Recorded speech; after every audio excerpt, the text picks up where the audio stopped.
Welcome to new TV Telugu. BRS ప్రభుత్వ హయాంలో నిర్వహించిన సమగ్ర కుటుంబ సర్వే కోసం 100 కోట్ల రూపాయలు ఖర్చు చేశారని, ఇందులో ఆర్థిక పరమైన దుర్వినియోగం జరిగిందని, ఈ విషయంపై సిఐడి విచారణ జరిపించాలని తెలంగాణ ముఖ్యమంత్రి రేవంత్ రెడ్డికి ప్రభుత్వ సలహాదారు మాజీ మంత్రి షబ్బీర్ అలీ లేఖ రాశారు.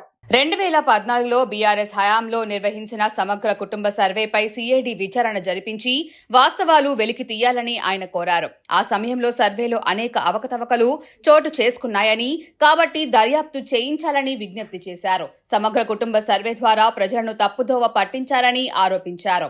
బీఆర్ఎస్ సుమారు 10 ఏళ్ల అధికారంలో ఉన్నప్పటికీ ఈ సర్వేకు సంబంధించిన గణాంకాలను అధికారికంగా విడుదల చేయలేదని ఆయన అన్నారు. సమగ్ర కుటుంబ సర్వేలో దాదాపు 4 లక్షల మంది సిబ్బంది పాల్గొన్నారని ఆయన పేర్కొన్నారు.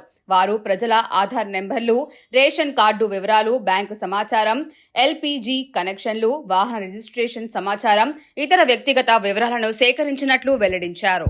మొత్తం 94 అంశాలతో సమాచారం సేకరించారని షబ్బీర్ అలీ తెలిపారు. ఈ సర్వే కోసం 100 కోట్ల రూపాయల ఖర్చు చేశారని, అయినప్పటికీ ఈ సర్వే నివేదికను అసెంబ్లీలో ప్రవేశపెట్టలేదని విమర్శించారు.